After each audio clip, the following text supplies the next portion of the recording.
నాకు తెలిసిన కాడికి అయితే is a wonderful next level అనిపించింది మనోడి హీరో యాక్టింగ్ అల్టిమేట్ అంటే నిజంగా చాలా బాగుంది. సుమక్ అనుకుంటే సుమక్ మించిపోయిన మనోడు నాన్ స్టాప్ ఆ డైలాగ్ డెలివరీ కానీ పంచు డైలాగులు కానీ యూత్కి అయితే బాగా కనెక్ట్ అయిపోతారు అన్న. మనోడు ఇచ్చే ఆ మాస్ డైలాగ్లకి అయితే అల్టిమేట్ ప్రతి ఒక్కరు రీల్స్ చేసుకోవాల్సిందే కానీ ఇంకేం లేదు. చాలా బాగుంది. అంటే ఒక కొత్తదనం చూపించి అంటే లైఫ్లో లవ్ ముఖ్యమా కెరీర్ ముఖ్యం అనే దాని మీద ఒక పాయింట్ తీసుకొచ్చారు. అసలు లవ్ ఎంత ఇంపార్టెంట్ కెరీర్ కూడా అంత ఇంపార్టెంట్ అని చూపించడం హైలైట్. డైరెక్షన్ బాగుంది. ఆ జిలేబీ సాంగ్స్ కానీ ప్రతి సాంగ్ కూడా ఎంజాయ్ చేసినాం. సుమక్ అయితే సినిమా చూసినంతసేపు అయితే చాలా బాగా ఎంజాయ్ చేసింది. నిజంగా ఇంత ఎనర్జీ అనేది ఎప్పుడు నేను చూడలేదు. చాలా బాగుంది అన్న సినిమా అయితే. లేదన్న అసలు అసలు ఆ సెంటిమెంట్ కానీ తండ్రి కొడుకుల మధ్యలో ఆ డ్రామా కానీ ఆ డైలాగ్ డెలివరీ కానీ చాలా బాగా అనిపించింది.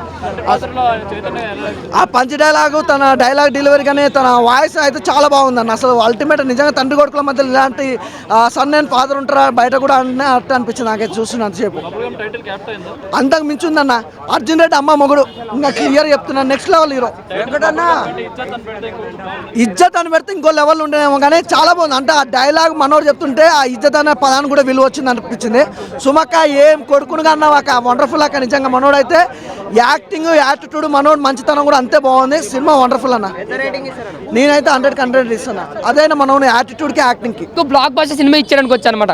ఒక సినిమా యాంగిల్లో చెప్పాలంటే సో నేను ఎంత ఎఫర్ట్ అయినా పెట్టాను. నేను హీరో కాదు అంటానికి ఏ హీరో పనికి రాడు, అదే ఎవడో పనికి రాడు అంటానికి ఎఫర్ట్ అయితే సూపర్ అన్న. యాక్టింగ్లో కానీ మాసీ డైలాగులో కానీ బాడీ లాంగ్వేజ్లో కానీ ఆ ఏంది బై ఇజ్జత్ అనే చెప్పే డైలాగుల్లో కానీ అంతా కూడా ఒక మాసీ ఒక సూపర్ స్టార్ మాసీ హీరో చెప్పినట్టే ఉందన్న. ఎక్కడ కూడా మనకి విజయ్ దేవరకొండ చూపించారు. నాకైతే మాత్రం రెండో విజయ్ దేవరకొండ అనుకోవచ్చు ఇండస్ట్రీకి చాలా అంటే చాలా బాగా చూపించాడు.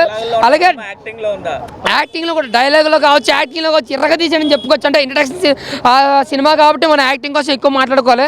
ఒక విధమైన చెప్పాలంటే ఒక రాజమౌళి సినిమాకైనా పనికొస్తాడు, ఒక భారతీయ సినిమాకైనా పనికొస్తాడు మనోడు. అంత తిరగ తీసాడు. ఇంకా రొమాన్స్ సీన్స్ కోసం మాట్లాడుకుంటే ఫ్యామిలీస్తో ఇబ్బంది పడతారు. ఫుల్ యూత్ ఎంటర్టైనర్ అన్న. ఓన్లీ ఆ కాలేజీ బాయ్స్ కావచ్చు లేదంటే కాలేజీ తిరిగే పోరాడు కావచ్చు. తెలంగాణ పోరాడికి బాగా నచ్చే సినిమా బబుల్ గమ్ సినిమా అన్న. రొమాన్స్ సీన్స్లు అయితే మరీ ఓవర్గా ఉన్నాయి, ఎక్కువ ఉన్నాయి అన్నమాట. అలాగే డైలాగులు కూడా మనకు కనెక్ట్ అయ్యే విధంగా చాలా గ్రాండియర్గా ఉన్నాయి. అంటే మరీ ఓవర్ కాకుండా అలా న్యాచురల్ కాకుండా మీడియంగా ఉన్నాయి. ఒక తెలంగాణ పోరాడు ఎలాగైతే ఉంటాడో అలా దాన్ని బాగా చూపించాడు. బాగా ఒదిగిపోయాడు ఆ క్యారెక్టర్లో కూడా. హీరోయిన్ గారు రొమాన్స్ సీన్స్లో కావచ్చు అన్నీ కూడా కొంచెం ఓవర్గా ఉన్నా పెద్ద ఓవర్ అనిపించాం మన యూత్కి అయితే. బట్ ఫ్యామిలీస్ అయితే కొంచెం ఇబ్బంది పడచ్చు. చాలా బ్యాక్ పక్క టాలీవుడ్లో అయితే అతికిపోడని చెప్పొచ్చు. నేను చెప్తున్నాను కదా అర్జున్ రెడ్డితో మన విజయ్ దేవరకొండ ఎలాగైతే పాత్ర వేసాడో అలాగే ఈ వీడియో కూడా బబుల్ గమ్ సినిమాతో పక్కాగా పాత్ర వేసాడు. ఇంక రేపటి నుంచి నా కొడుకు అనే కనకల మన సుమన్ కనకల అయితే మనం చెప్పుకోవచ్చు అనమాట. చాలా అంటే చాలా బాగా అనిపించింది అన్న. నాకే కొన్ని సీన్స్లో అయితే ఈడైనా అనిపించింది అనమాట. ఒక కొత్త హీరో అనేలాగా లేడు, చాలా ఎక్స్పీరియన్స్ ఉన్న వాళ్ళ నటించాడు, చాలా అనువుగా నటించేసాడు అనమాట. ఓవరాల్గా నాకైతే బ్లాక్ బస్టర్ మూవీ అన్న. మనోడికి ఫుల్ యూత్ఫుల్ ఎంటర్టైనర్ అనమాట. యూత్ వస్తే గ్యాంగ్తో బాగా ఎంజాయ్ చేసే సినిమా బబుల్ గమ్ సినిమా బ్లాక్ బస్టర్.